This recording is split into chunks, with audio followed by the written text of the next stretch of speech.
వాళ్ళకి అవి కోల్పోతారు కదా. కాబట్టి ఇవన్నీ లెక్కలు వస్తాయి.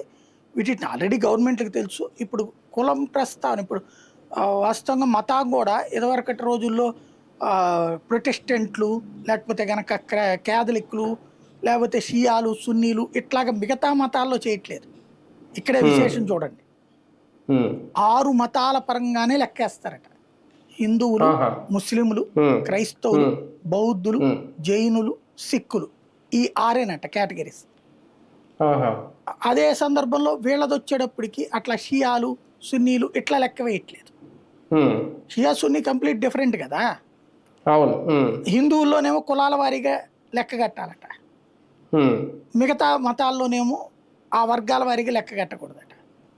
ఈ సంప్రదాయం ఏంటో అర్థం కాలేదు. చేస్తే వాళ్ళ దాంట్లో కూడా చేయాలి కదా.